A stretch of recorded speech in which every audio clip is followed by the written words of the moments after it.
और welcome to Vishal math classes. आज की वीडियो में हम लोग भारतीय पब्लिकेशन से आपका मॉडल पेपर को सॉल्व करेंगे। इस मॉडल पेपर में टोटल 4 सेट है।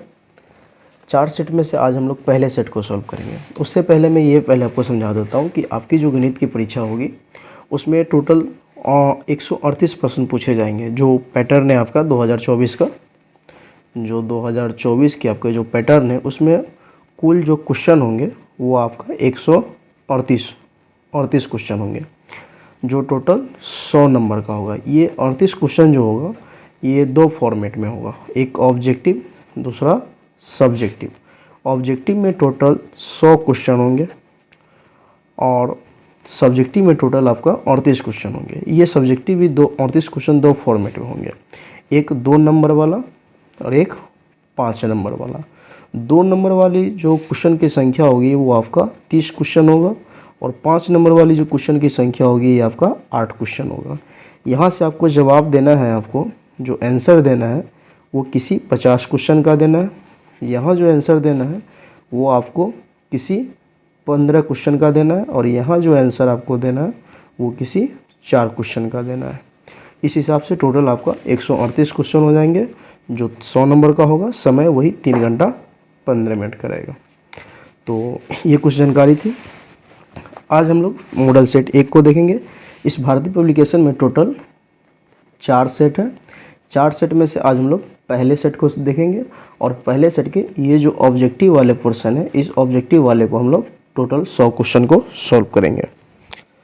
तो चलिए देखिए, 1 नंबर सवाल क्या कह रहा है कि निम्नलिखित में कौन सी सबसे छोटी संयुक्त संख्या। देखिए मैं टोटल 100 क्वेश्चन को सॉल्व करूँगा। जहाँ विस्तार पूर्वक समझाना होगा वहाँ मैं विस्तार पूर्वक समझा दूँगा। जहाँ जैसे ये संख्या, ये सवाल है पाई एक संख्या है तो पाई एक अपरिमेय संख्या है, तो जो जैसा सवाल होगा ज़रूरत के हिसाब से मैं विस्तार पूर्वक समझाऊंगा।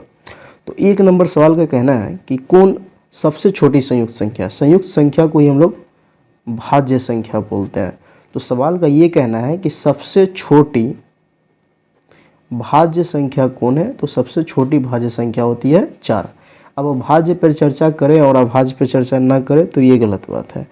अब भाज्य जो संख्या होती है, अभाज्य संख्या, तो जब सबसे छोटी भाज्य संख्या पूछा जा रहा है तो सबसे छोटी अभाज्य संख्या कौन होगी। तो सबसे छोटी अभाज्य संख्या जो होगी वो आपका 2 होता है। 2 जो सबसे छोटी अभाज्य संख्या है ये पूरे अभाज्य संख्या में सम है। तो अगर ऐसे बोल दे कि सबसे छोटी विषम अभाज्य संख्या, तो सबसे छोटी विषम अभाज्य संख्या आपका 3 हो जाएगा। अभाज्य संख्या का समूह ये हुआ जो स्वयं और एक के अलावा किसी से न विभाजित हो, उसे अभाज्य संख्या बोलते। तो 1 3 5 डॉट डॉट डॉट। तो 2 जो है ना ये पूरे अभाज्य संख्या में केवल सम है, केवल सम अभाज्य संख्या, बाकी जो भी है वो विषम है। तो इस टाइप से भी आपसे ऑब्जेक्टिव पूछा जा सकता है। एक जो संख्या है, एक न तो भाज्य है और ना ही अभाज्य। आप अपने ज़रूरत के हिसाब से जो नोट करने लायक होगा नोट कर लीजिएगा। मुझे जो बताना था भाज्य अभाज्य पे मैं बता दिया। इसमें से ऑब्जेक्टिव कुछ भी बन सकता है। जो ऑब्जेक्टिव भाज्य अभाज्य से रिलेटेड पूछना चाहिए मैंने सबको कवर कर दिया कि सबसे छोटी भाज्य संख्या 4, सबसे छोटी अभाज्य संख्या 2, 2 ही केवल एक सम अभाज्य संख्या है, सबसे छोटी विषम अभाज्य संख्या 3 और एक न तो भाज्य संख्या और न ही अभाज्य। तो आप अपने ज़रूरत के हिसाब से नोट कर लीजिएगा। अब 2 नंबर सवाल पे चलते हैं। 2 नंबर कह रहा है कि पाई 1 है, तो पाई एक अपरिमेय संख्या है, तो 2 का आपका ऑप्शन ए हो जाएगा। 3 में कहा जा रहा है कि निम्नलिखित में कौन अपरिमेय संख्या नहीं है। तो इस टाइप के प्रश्न को हम लोग मौखिक ही सॉल्व कर सकते हैं। देखिए इसको काटिएगा तो 3 का 3, 3 चौका 12, 1/4। इसको काटने के बाद ये आ जाएगा 1/4 जो कि 1/2 का हो जाएगा। 1 का वर्ग हो गया 1 और 4 किसका है तो 2 का, 2/10। इसको तोड़िएगा तो ये संख्या आपका अपरिमेय कहलाएगा, क्योंकि 2/10 को अगर काटेंगे 2 1 2, 2 5 10, ये रूट में ही रह जाएगा 1/5, ये बाहर नहीं निकलेगा, ज़्यादा से ज़्यादा 1/√5। तो ये एक अपरिमेय संख्या है। अब 4 नंबर सवाल क्या कह रहा है कि 2 संख्याओं का लसा और मसा बराबर है, तो ये संख्या कौन होगी। 2 संख्या मान लेते हैं, पहली संख्या है दूसरी संख्या भी, तो इस दोनों संख्या का जो लस और मस है वो आपस में बराबर है। तो एक फार्मूला पर है, पहली संख्या गुने दूसरी संख्या बराबर मस गुने लस। तो सवाल का कहना है कि मस जो है वही मस और लस ये दोनों इक्वल है, मतलब ये दोनों नंबर आपस में इक्वल है। तो मान लेते हैं इस दोनों का जो गुणनफल होगा, ये दोनों इक्वल है, तो मौसा की जगह पे आप लसा लिख दे या लसा की जगह पे मौसा लिख दे, बातें की है। तो इसका जो गुणनफल होगा इस ए गुने बी के बराबर होगा। जब ये दोनों आपस में इक्वल है, ये दोनों आपस में इक्वल है, तो ये दोनों भी आपस में इक्वल होगा। तो क्या कर रहा है, दो संख्या के लस और मस बराबर है, तो ये संख्या कैसी होगी, तो ये बराबर होगी। तो इस हिसाब से ऑप्शन आपका बी हो जाएगा। आगे 5 नंबर क्या है, क्या कह रहा है कि 0.29 इस पर रैंक करेंगे इसको, इसका PYQ के रूप में क्या वैल्यू होगा। सबसे पहले इस संख्या जो होती है, ये इस टाइप की संख्या, ये संख्या आपकी परिमेय संख्या होती है। अगर ऑब्जेक्टिव में पूछ दे कि ये कैसी संख्या है, तो ये परिमेय संख्या है। अब इसका आपसे पूछा जा रहा है कि इसका मान क्या होगा, वो बताइए। अगर ये परिमेय है तो कुछ ना कुछ वैल्यू होगा, उस वैल्यू को बताइए क्या होगी। तो इसको तोड़ने का सिंपल सा नियम है कि जो संख्या जैसे दिया हुआ इसको उसी रूप में आप उतार दें, फिर माइनस, और फिर ये देखें कि ये रैकरिंग जो है ना, इस रैकरिंग से पहले जो अंक है उससे जो संख्या बन रही है उसको उतार दीजिए। तो रैकरिंग 2 तक है, तो यहाँ पे इससे पहले जो अंक है वो आपका 0 है, तो हो गया -0 बट्टा 10 के पावर, दशमलव के बाद जो अंक हो, जितना अंक हो वो आपकी पावर हो जाती है। तो दशमलव के बाद देख रहे हैं 2 अंक है, तो ये पावर हो जाएगी 2, फिर माइनस 10 का पावर, दशमलव के बाद वैसी संख्या या अंक बोले जिस पर रैकरिंग ना हो। तो दशमलव के बाद 2 ही अंक है, दोनों पे रैकरिंग है, तो 9 है, तो आपका 0 हो गया। इसको अगर सरल कीजिएगा तो इस 0 से कोई लेना देना है ना, है नहीं। 29 में से 0 गया तो हो गया यह आपका 29। 10 का पावर 2 करने का अर्थ हुआ 100, और किसी भी संख्या का पावर वैल्यू 0 हो और किसी भी संख्या का पावर 0 तो उसका वैल्यू 1। ये आपका आ गया 29 बट्टा 100 में से गया तो 99। इस हिसाब से आपका ऑप्शन डी हो जाएगा। एक और इससे रिलेटेड एग्जाम्पल दे देता हूँ। जैसे 1 4 2 मान लिए, यहाँ पे दशमलव हो गया, इस पे रैकरिंग लगा हुआ है। तो अब इसको सॉल्व करेंगे। इसमें तो देखा जाए तो ये जो संख्या है, सबसे पहले जैसे संख्या अंक था उसी क्रम में उसको उतार दिए, तो ये आपका हो जाएगा 142 माइनस रैकरिंग से पहले जो अंक है उससे बनी संख्या। तो रैकरिंग से पहले देखा जाए तो 1 और 4 है, अर्थात आपका 14 हो गया बट्टा, एक चीज़ ध्यान रखिएगा, ऊपर भी माइनस नीचे भी माइनस, फिर 10 के पावर, दशमलव के बाद अंकों की संख्या था, दशमलव के बाद 2 अंक है, 4 और 2, तो पावर हो गया 2, फिर माइनस 10 के पावर वैसी अंक दशमलव के बाद जिस पर रैकरिंग ना होता, रैकरिंग के बाद 2 ही अंक है, एक पे रैकरिंग है एक पे नहीं है, तो 10 के 2 में से एक नंबर पे रैकरिंग नहीं है, तो पावर यहाँ 1 हो जाएगा। यहाँ देखें तो पावर 0 हो गया था क्योंकि यहाँ दोनों पे रैकरिंग था, मतलब ऐसा कोई अंक ही नहीं था दशमलव के बाद जिस पे रैकरिंग ना हो। फिलहाल यहाँ पे एक अंक है जिस पे रैकरिंग नहीं है। अब इसी को सरल कर देना, तो ये इसको घटाएंगे तो कितना हो जाएगा, ये आपका हो जाएगा 128, और 10 का पावर 2 कहने का अर्थ हुआ 100, और 10 का पावर 1 कहने का अर्थ हुआ 10। इसको सरल करेंगे 128 बट्टा 90, काट छाट कर जो है वो बात की बात है। इस टाइप से सवाल को हम लोग सरल करते हैं। आगे 5 नंबर कह रहा है कि 1 माइनस साइन स्क्वायर 60 डिग्री कितना के बराबर होगा, तो ये कॉस स्क्वायर 60 डिग्री के बराबर होगा, क्योंकि फार्मूला पर है 1 minus sine square theta equal to cos square theta. Cos square 60, cos 60 का वैल्यू होता है आपका 1/2, स्क्वायर है तो स्क्वायर 1/, हो गया 4, ऑप्शन आपका सी।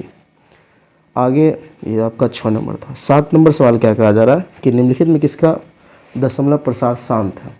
तो शांत और शांत का सरल सी बात है कि संख्या शांत होगी कब, जब हर का अभाज्य गुणनखंड 2 के पावर m गुने 5 के पावर n के रूप में हो तो संख्या शांत होता है अथवा अशांत होता है। अब ऑप्शन के अकॉर्डिंग देखते हैं, तो पहला ऑप्शन है 7/40। अंश से कोई लेना देना नहीं कि ऊपर में क्या है नहीं है, बस ऊपर का रोल इतना ही होगा कि अगर ऊपर वाले संख्या से नीचे वाला संख्या कट रहे हो तो उसे काट देते हैं। अब 40 का अभाज्य गुणनखंड तोड़ेंगे तो इसे लिख सकते हैं 8 पंचे 40, और 8 को लिख सकते हैं 2 गुने 2 गुने 2। तो देखा जाए तो इसके हर में केवल 2 और 5 है, तो ये संख्या हो जाएगी शांत। तो हमसे पूछा ही जा रहा था निम्नलिखित में किसका दशमलव प्रसार शांत है, तो ऑप्शन ए हो जाएगा।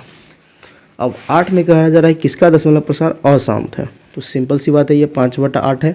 8 को देख रहे हैं, हर में केवल 2 हो या केवल 5 हो या 2 5 दोनों हो तो शांत होगा। इसके रहते हुए भी या न रहते हुए कोई थर्ड संख्या आ जाए तो वो अशांत होता है। तो ये देख रहे हैं शांत है, ये 5 दिया 15, 3 और 5 आ गया तो ये आपका अशांत हो जाएगा 8 का बी। आगे 9 नंबर सवाल कर रहा है कि 400 के अभाज्य गुणनखंड में 5 का घातांक क्या होगा। मतलब 400 आपका 9 नंबर सवाल में कह रहा है कि 400 का अगर अभाज्य गुणनखंड तोड़े तो इसमें 5 कितने बार आएगा। तो इसको हम ऐसे भी लिख सकते हैं 4 गुने 100, यानी तो आप इसे भी तोड़ सकते हैं 2 से 200 बार, फिर 2 से 100 बार, इस टाइप से 4 गुने डायरेक्ट हम लोग कर रहे हैं 400 को 4 गुने 100। 4 को आप 4 ही ना दें क्योंकि आपसे 5 का पूछा जा रहा है, तो 4 को तोड़ेंगे तो ज़्यादा से ज़्यादा क्या लिख सकते हैं 2 गुने 2, 5 आएगा नहीं आएगा, तो दिमाग ही नहीं लगाना है। 100 को क्या लिख सकते हैं 25 चौका 100, 25 चौका 100 या 4 गुने 25। अब 25 में कितने बार 5 है 2 बार, 5 का स्क्वायर, तो 5 का घात कितना हो गया 5 का घातांक आपका 2 हो गया। इसमें देख लीजिए ऑप्शन हो जाएगा आपका ए नंबर, क्योंकि 5 का घातांक पूछ रहा था तो 5 का घातांक आपका 2 हो गया। आगे 10 नंबर सवाल को देखते हैं। 10 नंबर सवाल क्या कहा जा रहा है कि रूट अंडर 125 का परिमेयकरण गुणांक क्या होगा। जब भी परिमेयकरण गुणांक पूछे तो इस सबसे पहले इसका ये प्रयास कीजिए कि इसको रूट से बाहर निकालने का, जो बच जाएगा रूट के अंदर वही आपका परिमेयकरण गुणांक हो जाएगा। जैसे 125 है तो इसको लिखेंगे 5 गुने 5 गुने 5, एक जोड़ा निकल जाएगा बाहर तो ये हो जाएगा 5 रूट अंडर 5। इसको अगर तोड़े तो अब आपका परिमेयकरण गुणांक हो गया रूट अंडर 5, क्योंकि इसमें अगर रूट अंडर 5 से गुना कर दें तो ये अपरिमेय से परिमेय में बदल जाएगा, इसीलिए आपका परिमेयकरण गुणांक हो गया रूट अंडर 5। अर्थात रूट के अंदर जो संख्या बच जाए वही आपका परिमेयकरण गुणांक हो जाएगा। 12 में आपसे पूछा जा रहा है, ये आपका 11 नंबर था। 12 में कहा जा रहा है कि निम्नलिखित में कौन सा युग्म सअभाज्य संख्या है। अब सअभाज्य संख्या क्या होता है, तो वैसे 2 या 2 से अधिक संख्या या 2 या 2 से अधिक भी बोल सकते हैं, जिनका मौसा जो हो ना कितना हो 1 हो, उससे हम लोग बोलते हैं सअभाज्य संख्या, जिनका मौसा 1 हो। तो यहाँ जो देखा जाए ऑप्शन के अकॉर्डिंग काम करना पड़ेगा। 9 और 16 है, 9 का अगर मौसा निकाले तो 9 को क्या लिखेगा 3 गुने 3, 16 को लिखेगा 4 गुने 4। इस दोनों का अगर मौसा निकालेगा तो मौसा 1 आएगा, इसलिए सअभाज्य संख्या आपका 9,16 हो जाएगा। अदर जो भी संख्या है उस सब में देखिएगा कुछ ना कुछ संबंध दिया हुआ है। 3 5 15 या 5 या 15, 5 का 20, मौसा 5 आ रहा है, 13 का 13, 13 5 65, 21 चौक 84, तो मौसा कुछ ना कुछ आ ही रहा है। 13 नंबर सवाल में कह रहा है कि रैखिक बहुपद में शून्यों की संख्या कितनी होती है, तो रैखिक बहुपद में शून्यों की संख्या 1 होती है। 14 कह रहा है कि बहुपद x-1 का शून्य क्या होगा। जब भी शून्य का निकालना हो तो बहुपद को 0 के बराबर कर दीजिए, ये -1 उधर जाएगा तो x इक्वल टू आपका 1 हो जाएगा, ये आपका शून्य हो गया। 14 का आपका ऑप्शन ए हो जाएगा। 15 का कहना है कि किसी द्विघात बहुपद के शून्य की यदि -4 और 7 हो तो द्विघात बहुपद क्या होगा। द्विघात बहुपद में 2 ही शून्य होते हैं, अल्फा और बीटा। तो अल्फा का वैल्यू दिया हुआ है -4 और बीटा का वैल्यू दिया हुआ है -7। तो आपसे द्विघात बहुपद पूछ रहा है तो यहाँ 2 चीज़ निकालेंगे, एक बार अल्फा प्लस बीटा -4 जोड़ 7, अल्फा प्लस बीटा बराबर जानते हैं -b/a है। इसको सरल कीजिएगा तो यह आ जाएगा 3 और यहाँ ना कुछ देख दे देंगे। फिर निकालेंगे अल्फा इंटू बीटा, तो अल्फा का वैल्यू -4, बीटा का वैल्यू 7, अल्फा इंटू बीटा बराबर जानते हैं c/a। इसको सरल कीजिएगा तो ये आपका आ गया -28, या ना कुछ है तो 1 डालेंगे। अब a का वैल्यू 1 हो गया, b का वैल्यू 1, b का वैल्यू a का वैल्यू दोनों जगह 1 हो गया। b का वैल्यू देखा जाए तो यहाँ माइनस है, यहाँ माइनस नहीं है तो यहाँ माइनस दे देंगे, माइनस इंटू माइनस भी कर सकते हैं, बट हम ऑब्जेक्टिव बना रहे हैं तो डायरेक्ट देखा जाए तो a का वैल्यू 1, b का वैल्यू -3 और c का वैल्यू आपका -28। तो आपका जो द्विघात समीकरण होता है उसका सामान्य रूप होता है ax² + bx + c। तो a के जगह पे 1 डालेंगे तो 1 × x² अर्थात x², b के जगह पे -3 तो -3x प्लस c के जगह पे -28, तो ये हो गया -28। देख लीजिए आपका ऑप्शन कौन हो जाएगा, तो x² -3x -28, ऑप्शन आपका सी हो जाएगा। फिर आगे हम लोग 16 नंबर सवाल को देखते हैं। तो 16 में क्या कहा जा रहा है कि एक द्विघात बहुपद के शून्यकों का योग तथा गुणनफल क्रम से इतना है, अर्थात alpha plus beta equal to दिया हुआ है 5 और अल्फा इंटू बीटा दिया हुआ है 6। तो पूछा जा रहा है द्विघात बहुपद क्या होगा। अल्फा प्लस बीटा बराबर जानते हैं माइनस बी वाई है इक्वल टू 5/1 कर देंगे।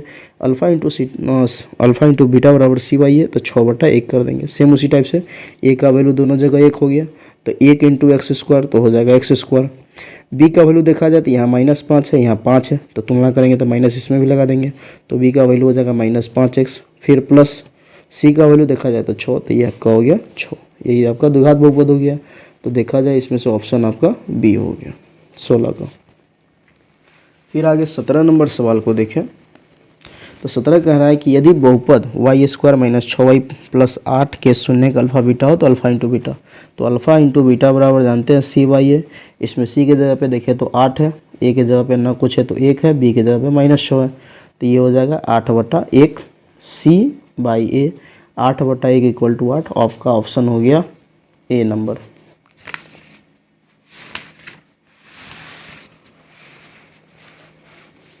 अब आगे 18 नंबर सवाल को देखते हैं। 18 नंबर सवाल कह रहा है कि बहुपद f(x) equal to 3x² - 7x + 2 तो f-1 का वैल्यू क्या होगा। कुछ करना नहीं है खास, आपको इस f(x) में x के जगह पे -1 डाल देना। तो ये तो हम मौखिक भी सोल्व कर सकते हैं। 3 इंटू -1 का स्क्वायर हो जाएगा +1, फिर -7 का हो गया 7, और फिर x के जगह पे -1 डालेंगे तो ये माइनस है, ये माइनस हो जाएगा प्लस, तो 7 × 7 +2 तो 7 3 × 3 7 × 7 7 3 10 और 10 2 12। ये आपका ऑप्शन हो गया बी नंबर। फिर आगे हम लोग सवाल देखते हैं 19 नंबर। सेम इस टाइप का सवाल देखे थे पीछे। बहुपद का शून्य क्या होगा, तो शून्य के निकालने के लिए बहुपद को 0 के बराबर करते हैं तो x² - 3 = 0, ये -3 हो जाएगा तो +3, तो x² = हो गया +3, इधर से स्क्वायर हटेगा, इधर चलेगा प्लस माइनस रूट, तो यहाँ से 2 वैल्यू आया, एक आ गया √अंडर +3, एक आ गया √अंडर -3। ऑप्शन आपका बी नंबर हो गया। आगे 20 नंबर सवाल कहा जा रहा है कि निम्नलिखित में कौन 6x - 2y = 0 तथा 10x + 2y = 32 का हल है। हल हमें देखना है तो x y का मान डालिए, समीकरण को संतुष्ट कर दिया तो हल होगा अथवा हल नहीं होगा। यहाँ से x का वैल्यू डालेंगे तो 6 × 6 हो गया 36, यहाँ से y का वैल्यू डालेंगे 6 × 2 = 12, 36 में से 12 घटेगा तो कभी 0 नहीं आएगा, मतलब ये वैल्यू नहीं होगा। बी नंबर को डालेंगे तो x के जगह पे 2 तो 6 × 2 = 12, y के जगह पे डालेंगे 6 तो 6 × 2 = 12, 12 में से 12 घट गया 0। इसमें भी चेक कर लेते हैं कि दोनों को कर रहा है कि नहीं। तो x के जगह पे 2 डालेंगे तो 10 × 2 = 20 प्लस का फिर प्लस, y की जगह पे 2 डालेंगे तो 6 × 2 = 12, 20 और 12 32। इस हिसाब से ऑप्शन आपका बी हो गया। 21 नंबर कह रहा है कि यदि रेखाएं 4x + py = 6 और 12x + 9y = 15 समांतर हैं तो p का मान क्या होगा। तो समांतर कब होता है, समांतर होता है जब उसका कोई हल नहीं होता है। कोई हल न होने का शर्त होता है a1/a2 बराबर हो b1/b2 और नॉट इक्वल टू c1/c2, तभी कोई हल नहीं होता है। तो हमें p का मान पूछना है, तो यहाँ से a1 b1 c1 a2 b2 c2 का जो मान है जिस जगह पे उस जगह पे डाल देंगे, इसे सरल करते हैं। तो हम लोग a1 b1 c1 का मान डालते हैं, तो a1 का वैल्यू हो गया 4 तो हो गया 4 बटा b1 का वैल्यू 12 तो हो गया 12 इक्वल टू b1 का वैल्यू p और b2 का वैल्यू इसी प्रकार 9 नॉट इक्वल टू c1 का वैल्यू -6 और c2 का वैल्यू -15। हमें पूछ रहा है कि p का कौन सा मान होगा, p का वह मान होगा। अगर ये पूछता कि p का वह कौन सा मान नहीं होगा तब इस दोनों को सोल्व करते हैं तो p नॉट इक्वल टू निकलता। फिलहाल पूछ रहा है कौन सा मान होगा तो फर्स्ट इंटू मतलब पहला पद, दूसरा पद, तीसरा पद। अगर p का मान पूछ रहा है तो पहला दूसरा को सोल्व कर रहे हैं। अगर ये पूछता है कि p का कौन सा मान नहीं होगा तो दूसरा और तीसरा पद को सोल्व करते हैं। फिलहाल उसको करेंगे तो 12 × p तो 12p और 9 चौक 36, 12 तिया 36, तो इसीलिए p = आ गया आपका 3। ऑप्शन p का जो वैल्यू हो गया 3, ऑप्शन आपका बी हो जाएगा। आगे सवाल क्या कह रहा है 22 नंबर कि समीकरण निकाय x + 2y = 3 और 5x + ky = 15 के अनगिनत हल होने के लिए k का मान क्या होगा। अनगिनत हल होने का सेम इसी टाइप का प्रोसेस रहेगा। अनगिनत हल होने का शर्त है a1/a2 बराबर हो b1/b2 बराबर हो c1/c2। यहाँ से A1 का वैल्यू 1, B1 का वैल्यू 2, C1 का वैल्यू 3। उसी टाइप से A1 A2 B2 C2 भी है। मान डालेंगे तो A1 के जगह पे 1, A2 के जगह पे 5 बराबर B1 के जगह पे 2 और B2 के जगह पे k 2/k बराबर C1 के जगह पे -3 और ये -15। आप किसी पहला दूसरा तीसरा किसी पद को लेकर चल सकते हैं, क्योंकि माइनस से माइनस करा 3 का 3, 3 5 15। तो आप पहले और दूसरे को लेकर सोल्व कर ले। तो क्रॉस मल्टीप्लिकेशन करेंगे तो k का k है 5 दूना 10, तो इसीलिए k इक्वल टू आ गया आपका 10। इसमें से ऑप्शन हो जाएगा आपका डी नंबर। 23 कह रहा है कि निम्नलिखित में कौन द्विघात समीकरण है। द्विघात समीकरण में होने का सिंपल सा रूल ये रहा कि उस बहुपद के चर का घात जो होना वो आपका 2 होना चाहिए अधिकतम घात, तभी वो द्विघात होगा अथवा द्विघात नहीं होगा। तो यहाँ द्विघात समीकरण है, जैसे द्विघात बहुपद होता है उसी प्रकार द्विघात समीकरण है, तो वहाँ भी चर का घात मैक्सिमम घात 2 होना ही चाहिए। अब इसको देखते हैं मौखिक थोड़ा, ये एक मौखिक भी सोल्व किया जा सकता है। देख लेते हैं कौन कौन नहीं होगा। आपसे सबसे पहले तो आपका डी नहीं होगा, जब भी बट्टा के रूप में आ जाए तो समझ लीजिएगा कि वो नहीं होगा। क्यों नहीं होगा? क्योंकि जिसी इसको बट्टा वर्ग का जोड़ कीजिएगा तो x से जिसी क्रॉस मल्टीप्लिकेशन होगा x स्क्वायर में, तो ये x क्यू होगा। इस हिसाब से 23 का तो डी किसी भी परिस्थिति में नहीं होगा। बच गया ऊपर का, देख लेते हैं x इंटू एक्स कीजिएगा तो एक्स स्क्वायर होगा, एक्स स्क्वायर से एक्स स्क्वायर कट जाएगा, पावर एक्स क्यू बच जाएगा, मतलब ए भी आपका नहीं होगा। इसको देखते हैं, और इसमें इसी दोनों में से कोई एक होना चाहिए। ए प्लस बी का होल स्क्वायर तोड़िएगा तो एक्स स्क्वायर आएगा ही, इधर से एक्स स्क्वायर कटने वाला नहीं है, मतलब बी होना चाहिए। अब सी को देख लेते हैं कि सी हो सकता है कि नहीं। यहाँ देखिए 2x की स्क्वायर है, यहाँ भी जब x में 2x से गुना होगा तो 2x स्क्वायर, तो 2x स्क्वायर से 2x स्क्वायर कटने की संभावना है। इस हिसाब से 23 का आपका ऑप्शन बी हो जाएगा। 24 नंबर कह रहा है कि द्विघात समीकरण p x square q x plus r x बराबर 0 में पी नॉट इक्वल टू 0 के मूल होंगे। यहाँ देखा जाए 24 नंबर में तो ए के जगह पे आपका पी है, बी के जगह पे क्यू है और सी के जगह पे आर है। तो आपसे मूल पूछा जा रहा है अर्थात हल। तो द्विघात समीकरण में आप पढ़े थे एक्स बराबर द्विघात सूत्र minus b plus minus root under b square minus 4ac/2a। तो यहाँ डालेंगे वैल्यू तो माइनस बी तो हो जाएगा minus q plus minus root under b square, b के जगह पे क्यू है तो क्यू का स्क्वायर माइनस 4 गुने ए के जगह पे पी और सी के जगह पे आर, अब बट्टा 2a ए के जगह पे हो जाएगा पी। इस हिसाब से देख मिला लीजिए इसमें ऑप्शन कौन है, तो आपका बी नंबर ऑप्शन हो जाएगा। आगे हम लोग 25 नंबर को देखते हैं।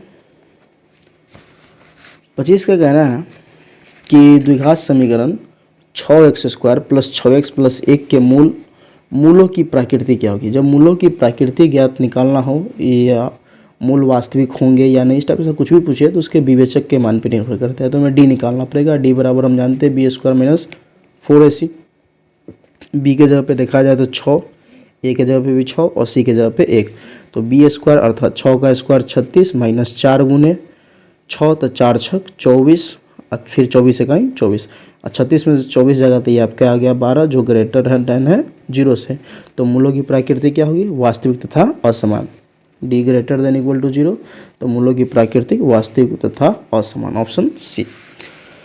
26 ये कहा जा रहा कि समीकरण इतना कि मूलों का योग अर्थात ये द्विघात समीकरण है, मूलों का योग अर्थात शून्यकों का योगफल अल्फा प्लस बीटा बराबर माइनस b/a। इसमें देख लीजिए बी के जगह पे कौन है तो -18, तो माइनस तो पहले से, तो माइनस इंटू -18 और बट्टा ए के जगह पे आपका 3, माइनस इंटू माइनस हो गया प्लस, 3 से 18 कट गया 6 बार, ये आपका आ गया ऑप्शन 6, ऑप्शन डी हो जाएगा।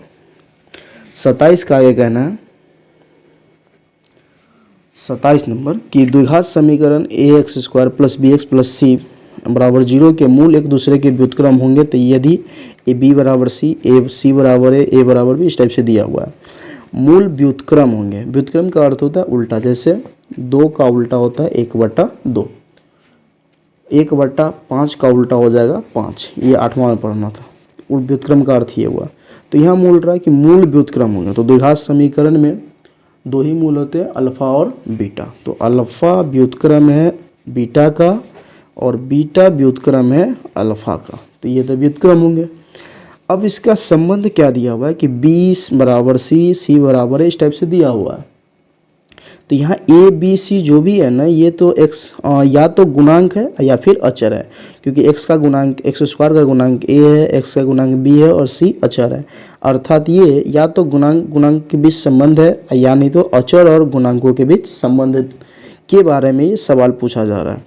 तो इसे सरल करते हैं। दो ही विकल्प है जब अल्फा बीटा है, तो एक बार आप अल्फा प्लस बीटा निकाल सकते हैं, दूसरे बार अल्फा इंटू बीटा निकालेंगे।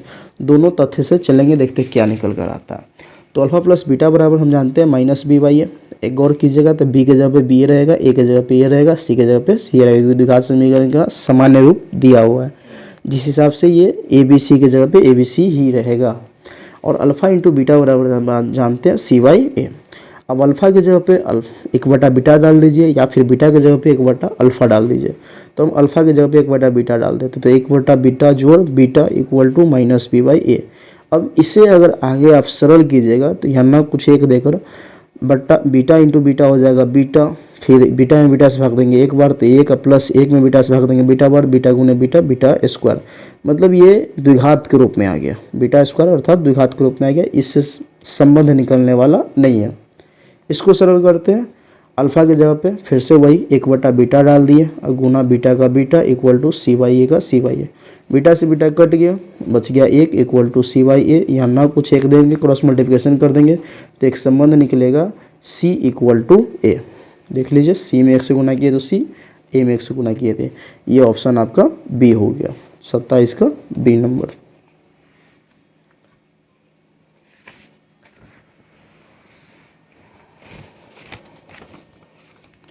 चलिए 27 के बाद आगे हम लोग 28 नंबर को देखते हैं। 28 कह रहा है कि समांतर श्रेणी इतना इतना का 15वां पद कौन होगा। एक बार फॉर्मूला पढ़े थे, टी एन बराबर A plus N minus one into D. उसी सूत्र से ये निकलेगा। देखिए यहाँ ए का वैल्यू देखा जाए, दो चीज़ पता होना चाहिए, ए और डी, क्योंकि 15वां निकालना है तो एन का वैल्यू तो 15 हो जाएगा, टी 15। ए के जगह पे 1/2 है तो 1/2 प्लस एन के जगह पे हो जाएगा 15 माइनस 1, और फिर डी के जगह पे, तो डी बराबर पढ़े थे T2 माइनस T1। यहाँ देखा जाए T2 का वैल्यू 1, T1 का वैल्यू 1/2, तो 1 में से आधा घटेगा तो ये आपका आधा ही होगा। तो डी के जगह पे आ गया आपका 1/2। अब इसे सरल कर देना है। ये आपका हो गया 1/2 और 15 में से गया तो 14 गुने 1/2, 2 से 2 कट गया 7 बार, तो ये आ गया आपका 1/2 जोड़ 7/1। यहाँ ना कुछ है, 2 1 का लसो हो गया 2, 2 से 2 भाग दिया एक बार, तो 1 1 1 और 7 2 14। ये आपका आ गया 15/2। ऑप्शन देख लीजिए बी नंबर हो जाएगा। अब आगे 29 नंबर सवाल को देखते हैं। 29 का क्या कहना है कि निम्नलिखित में से कौन सा समांतर श्रेणी में नहीं है। अब हमें ये बताना है कि इस 4 ऑप्शन में से कौन एपी में नहीं है। एपी में होने का सिंपल सा ये रूल है कि रूल ये है कि उसका डी का मान बराबर होना चाहिए। डी कहने का अर्थ हुआ सर्वांतर बराबर होगा, तो ये एपी में होगा अथवा एपी में नहीं होगा। तो ऑप्शन पहले देख लेते हैं, जो विदाउट बट्टा उसको चेक करते हैं, इसको चेक करते हैं सी नंबर को। अगर ये दोनों नहीं होगा तो इसमें से फिक्स है कि यही होगा, तो इसको चेक करने से बेहतर है पहले जो विदाउट बट्टा हो यूँ आसानी से चेक हो जाएगा। T2 माइनस T1, 14 में से 8 गया तो 6, 20 में से 14 गया तो 6, 26 में से 20 गया तो 6, मतलब ये एपी में आ रहा है, तो सी तो ऑप्शन होगा ही, एपी में है। डी को चेक करते हैं, 10 माइनस 4 तो 6, 15 माइनस 10 5, मतलब यहाँ पे डी का वैल्यू इक्वल नहीं आ रहा है। 10 में से 4 घटा रहे हैं तो 6 आ रहा है, 15 में से 10 घटा रहे हैं तो 5 आ रहा है, 20 में से 15 घटा रहे हैं तो 5 आ रहा है, मतलब यहाँ पे डी का मान बराबर नहीं है, तो ये एपी में नहीं होगा। तो यही पूछ रहा है कि कौन एपी में नहीं है, तो 29 का हो जाएगा डी नंबर।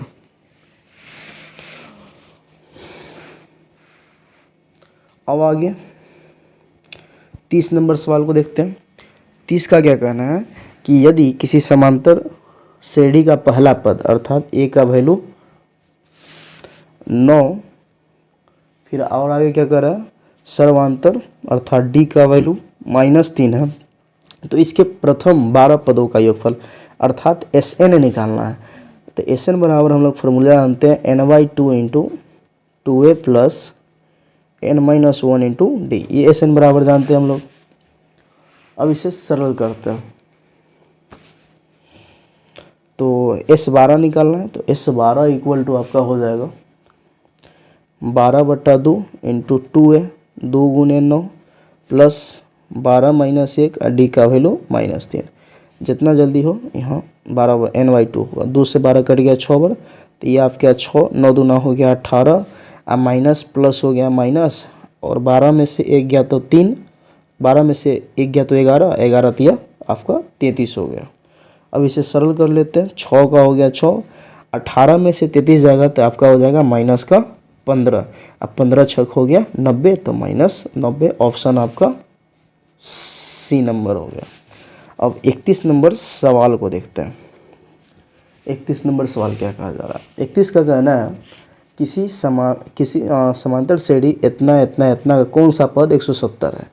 तो कौन सा पद 170 है नहीं मान लेंगे, माना कि एनवा पद 170 है, एनवा पद 170 आपका टी एन बराबर मान लेंगे एनवा पद टी एन बराबर 170।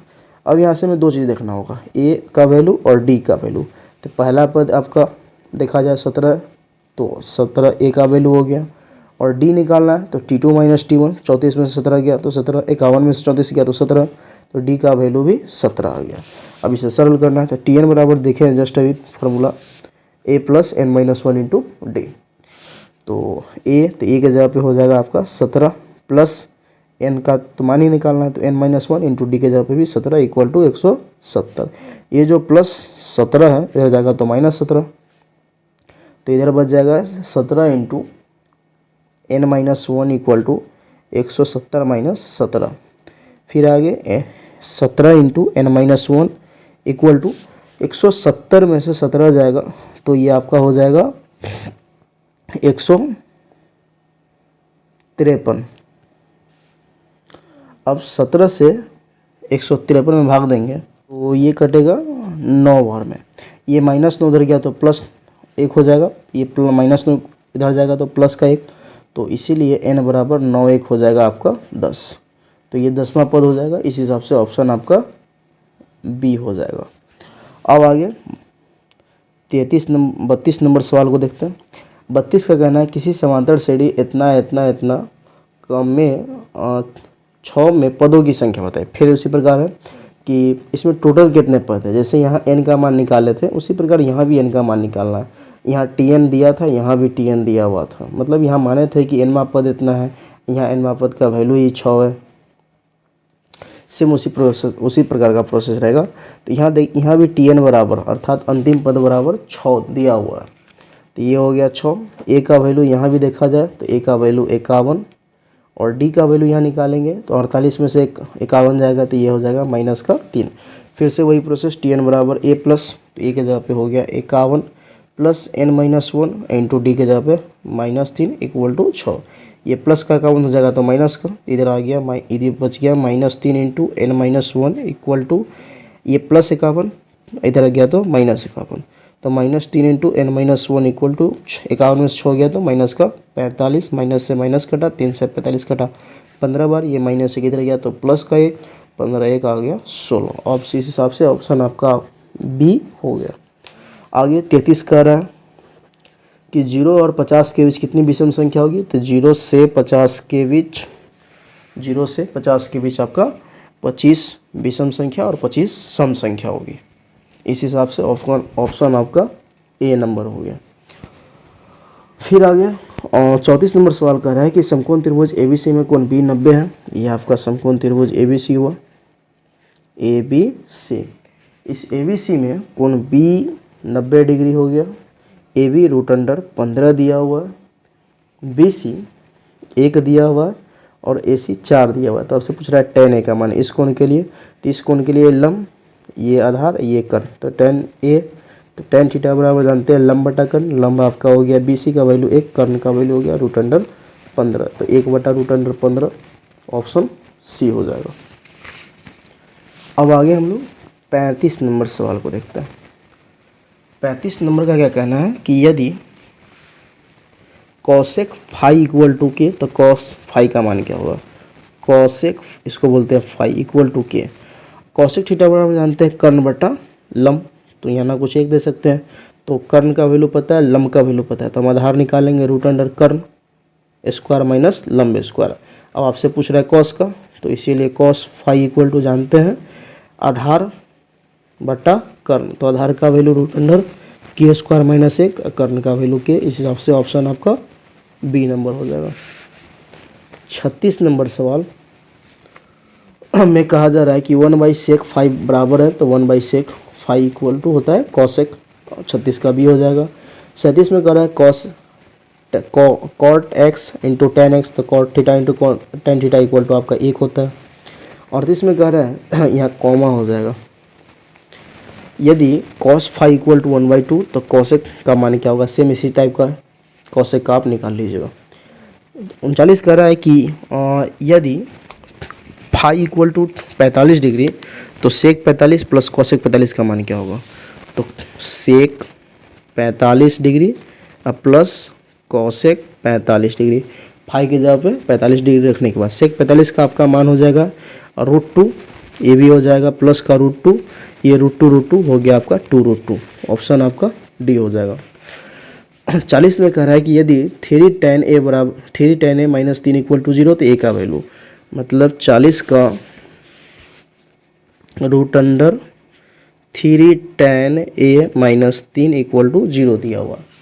अब इसे सरल करते हैं, ये -3 हो जाएगा तो प्लस का 3, तो इधर हो जाएगा root under 3 tan a equal to 3, तो √3 से 3 कटेगा √3 बार, tan a इक्वल टू आ गया √3, tan कितना डिग्री का मान √3 होता है, तो tan 60 डिग्री का, फिर a को a के जगह पे कितना हो गया 60 डिग्री, इसीलिए आपका a इक्वल टू हो गया 60 डिग्री। ऑब्जेक्टिव है, थोड़ा शॉर्टकट तो बनता है, इस हिसाब से ऑप्शन आपका बी हो गया।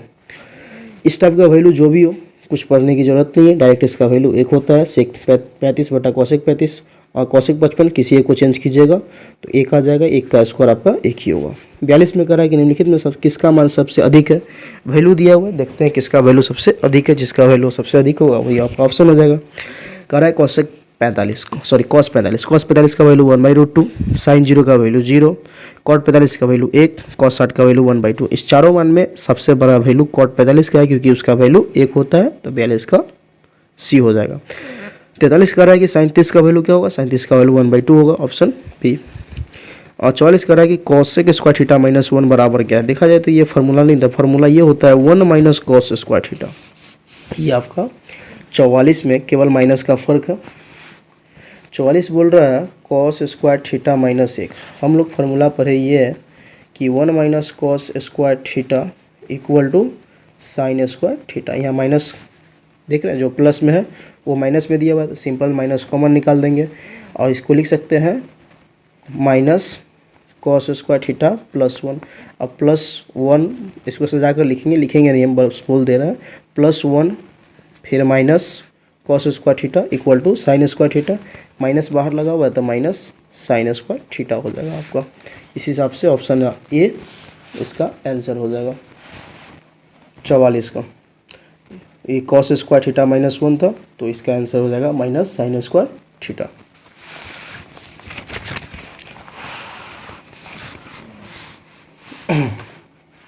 अब आगे 45 नंबर सवाल को देखते हैं। 45 का कहना है सेम वही 1 minus sec square theta into cot square theta है। फार्मूला ये नहीं होता है, फार्मूला ये होता है कि sec square theta -1 equal to tan square theta. यहाँ भी माइनस का फर्क है, माइनस कॉमन निकलेगा, तो अगर हम सवाल उतार नहीं है डायरेक्ट उसमें से माइनस कॉमन निकल रहा है, माइनस निकालेंगे तो हो जाएगा -1 प्लस सेक स्क्वायर थीटा गुने कॉट स्क्वायर थीटा। अब इतना के जगह पे लिख सकते हैं माइनस का माइनस, अगर इसको सजा कर लिखिएगा तो लिख सकिएगा सेक स्क्वायर थीटा जोड़ 1 और फिर गुने कॉट स्क्वायर थीटा। इतना के जगह पे हो जाएगा tan स्क्वायर थीटा, क्योंकि फार्मूला ही होता है sec square theta +1 equal to 10। ये माइनस अपने जगह पे, गुना का गुना cot square theta tan theta into cot theta बराबर 1, माइनस लगा हुआ है तो ये आपका आंसर हो जाएगा -1। इस हिसाब से ऑप्शन सी नंबर। 46 नंबर सवाल थोड़ा सुधारना है, यहाँ लिखा था साइन अल्फा अगुने कॉट अल्फा बराबर क्या होगा, साइन का साइन ही रहने देंगे, जब भी tan कॉट रहे और sine cosec sine cos cosec sec इसमें बदलना हो तो tan कॉट को साइन कॉस के रूप में व्यक्त कर दीजिए, सरल कीजिए, सोल्व हो जाएगा। तो कॉट को हम साइन कॉस के रूप में बदलेंगे तो ये हो जाएगा कॉस अल्फा बटा साइन अल्फा, साइन से साइन कट जाएगा, आपका वैल्यू आ गया कॉस, इस हिसाब से आपका ऑप्शन बी हो जाएगा। 46 का 47 नंबर आपसे कहा जा रहा है यदि थीटा बटे 5 इक्वल टू 12 डिग्री है, क्रॉस मल्टीप्लिकेशन करेंगे थीटा इक्वल टू हो जाएगा 60 डिग्री। अब आपसे वैल्यू पूछा जा रहा है 3 कॉसेक स्क्वायर थीटा, थीटा का जगह पे रखेंगे 60 डिग्री, तो 3 का हो गया 3, कॉसेक 60 डिग्री का वैल्यू होता है 2/√3, तो 2 का स्क्वायर हो जाएगा 4 और √3 का स्क्वायर 3, 3 से 3 कट गया, ये आपका ऑप्शन आ गया 4, ऑप्शन सी। अब 48 नंबर सवाल को देखिए, कह रहा है sine x plus sine square x equal to 1, ये आपका 48 में दिया हुआ है। इसको हम समीकरण 1 मान लेते हैं। अब हमें निकालना क्या है, cos square x plus cos की पावर 4 एक्स का वैल्यू। ठीक है, अब थोड़ा करते इसमें बदलाव, ये साइन स्क्वायर एक्स इधर आएगा तो इधर प्लस में, इधर आएगा तो माइनस में, क्या लिखा जाएगा, sine x equal to 1 minus sine square x, फिर साइन एक्स अपने जगह पे, अब 1 minus sine square theta equal to cos square theta, x है तो हो जाएगा कॉस स्क्वायर एक्स, समीकरण 2 मान लेते हैं। अब जो वैल्यू निकालना उस पर गौर करते हैं, cos square x plus cos का पावर 4x। अगर इस कॉस स्क्वायर एक्स को हम कॉस स्क्वायर एक्स ही रहने दें प्लस कॉस के पावर 4x को अगर हम ये लिख दें कॉस स्क्वायर एक्स का होल स्क्वायर, तो कोई दिक्कत। अब देखें समीकरण 2 से कॉस स्क्वायर एक्स का वैल्यू साइन एक्स है, तो इसके जगह पे हम साइन एक्स लिख सकते हैं, प्लस कॉस स्क्वायर एक्स के जगह पे फिर से साइन एक्स लिख सकते हैं, तो साइन एक्स हो गया, लेकिन यहाँ स्क्वायर है तो हो गया होल स्क्वायर। और समीकरण 1 से देखिए तो इतना का वैल्यू क्या दिया हुआ है, तो इतना का वैल्यू 1, तो इतना का जगह पे हो जाएगा 1, समीकरण 1 से।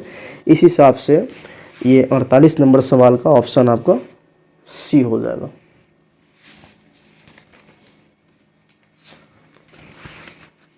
अब 48 के बाद हम लोग 49 नंबर सवाल को देखते हैं। 49 का कहना है निम्नलिखित में कौन सा कॉसेक 60 के बराबर है।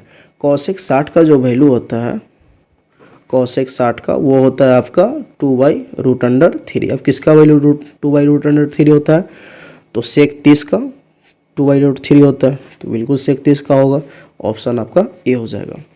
अब 50 नंबर को देखते हैं। 50 का क्या कहना है,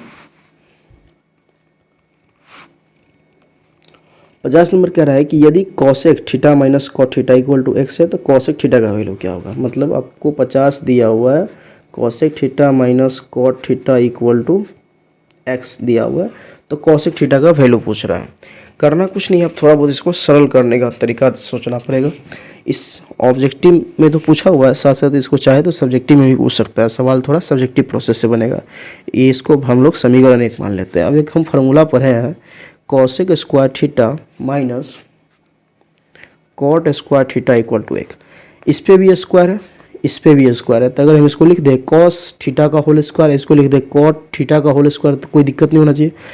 कहने का मतलब सीधा से ये रहा कि इस पे भी स्क्वायर है, इस पे भी स्क्वायर है, तो हम इसको बोल सकते हैं ए का होल स्क्वायर, इसको बोल सकते हैं बी का स्क्वायर।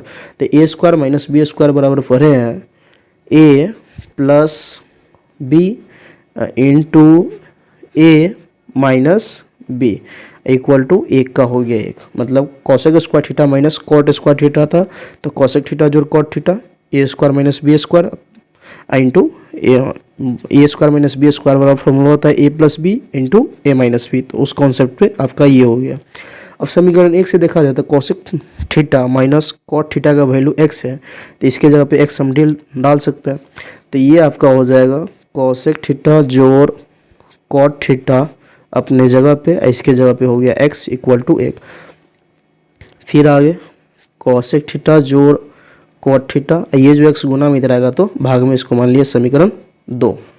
अब समीकरण 1 को देखा जाए और समीकरण 2 को देखा जाए, वैल्यू किसका चाहिए, तो वैल्यू हमसे पूछा जा रहा है कॉसेक का। करना कुछ नहीं है, समीकरण 1 और 2 को अगर हम सरल जोड़ देते हैं सिंपल सी, तो कॉट से कॉट कट जाएगा, कॉसेक का मान निकल जाएगा। तो लिखेंगे क्या, इसीलिए समीकरण 1 प्लस 2 से, तो आपका 1 है cosec theta minus cot theta equal to x. Writing का ख्याल नहीं रखिएगा, बात को केवल समझिएगा। टोटल 100 क्वेश्चन डील करना है, इसीलिए थोड़ा फास्ट चलना पड़ेगा। समीकरण 2 आपका हो गया cosec theta plus cot theta equal to 1/x। अब जोड़ रहे हैं तो कॉसेक जोड़ कॉसेक आपका हो जाएगा 2 cosec theta minus cot plus cot cut गया। और ये आपका हो गया एक जोड़ एक्स जोड़ 1/x, यहाँ ना कुछ एक देकर बढ़ेंगे आगे। तो 2 cosec theta equal to x, एक और एक्स का लस हो गया एक्स, एक में एक्स से भाग देंगे एक्स बार तो एक्स गुने एक्स हो गया एक्स स्क्वायर, प्लस एक्स में एक्स से भाग देंगे एक बार तो एक इकाई एक। ये जो 2 गुना में था इधर आएगा तो भाग में, तो ये आपका कोसेक थीटा का मान हो गया। ऑप्शन देख लीजिए सी नंबर, ठीक है, ऑप्शन आपका सी हो जाएगा। 50 के बाद आगे 51 नंबर सवाल को ध्यान दीजिए। 51 का कहना है कि cosec square 60 degree minus tan square 60 degree plus 1 बराबर क्या होगा। तो फार्मूला पढ़े हैं sec square theta minus tan square theta equal to 1।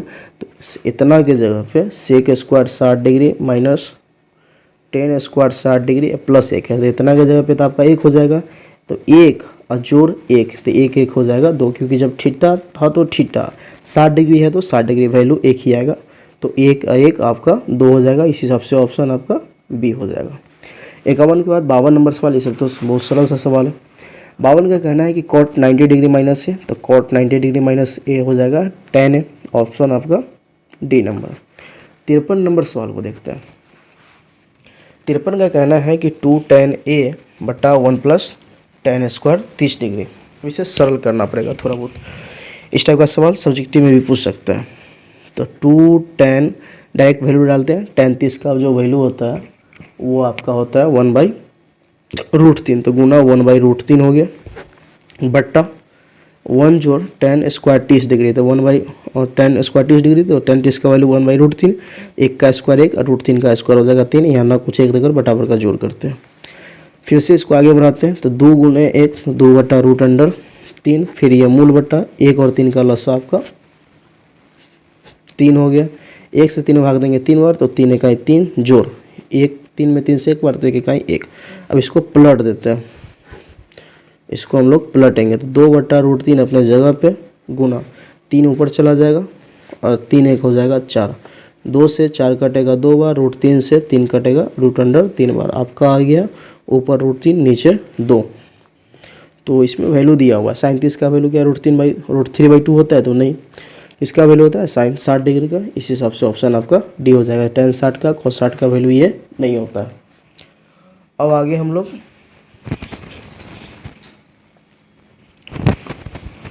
54 number सवाल को देखते हैं।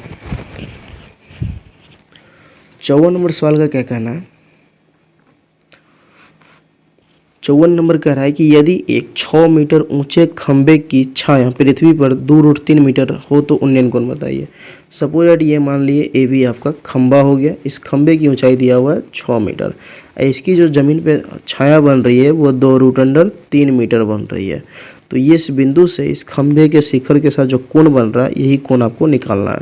तो इस कोण के लिए इसको मान लेते हैं थीटा, तो इस कोण के लिए ये लंब और ये आधार, तो लंब आधार आता है tan में, तो tan थीटा इक्वल टू लंब हो गया 6 मीटर, आधार हो गया 2√3 मीटर, मीटर से मीटर कट जाएगा, 2 से 6 कटेगा 3 बार, √3 से फिर 3 कटेगा √3 बार, तो नीचे तो कुछ नहीं बचा, ऊपर बच गया √3, तो हो गया √3 और √3 किसका वैल्यू होता है tan 60 देखा, इधर tan चलते रहेगा, तो tan से tan कट जाएगा, थीटा इक्वल टू आ गया आपका 60 डिग्री। इस हिसाब से ऑप्शन आपका हो जाएगा डी नंबर। आगे हम लोग 55 नंबर सवाल को देखते हैं। 55 नंबर कह रहा है किसी मीनार की ऊंचाई 15 मीटर है, जब एक सूर्य का उन्नयन कोण 60 डिग्री हो तो मीनार की छाया की लंबाई ज्ञात करें। जस्ट 54 का उल्टा है, ये आपका मीनार हुआ ए बी, इसकी वैल्यू दिया हुआ है 15 मीटर, तो इसकी छाया की लंबाई बताना है कि क्या होगा ये नहीं पता है। ये भूमि के एक बिंदु सी से इसका जो उन्नयन कोण बन रहा है वो बन रहा है 60 डिग्री, तो इस कोण के लिए लंब है ये आधार, तो tan 60 डिग्री इक्वल टू लंब आपका हो गया 15, आधार का वैल्यू नहीं पता है तो इसको सी मान लेते हैं, BC हो गया। tan 60 का वैल्यू √3, तो 15 बटा BC, यहाँ ना कुछ एक देंगे क्रॉस मल्टीप्लिकेशन करेंगे, तो BC इंटू √3 इक्वल टू 15, ये √3 गुना में उधर जाएगा तो भाग में, तो BC इक्वल टू 15 बटा √3 हो गया। अब देखा जाए ऑप्शन में कोई नहीं है, ऐसा नहीं है कि ऑप्शन गलत है। जब किसी संख्या का हर अगर रूट में आ जाए तो उसका परिमेयकरण कर दीजिए, तो √3 से गुना √3 से भाग कर देंगे, तो 15 इंटू √3 हो जाएगा 15√3 और √3 से √3 में गुना करेंगे तो ये आपका हो जाएगा 3, 3 से 15 कट जाएगा 5 बार, ये आ गया आपका 5√3। ऑप्शन हो जाएगा सी नंबर।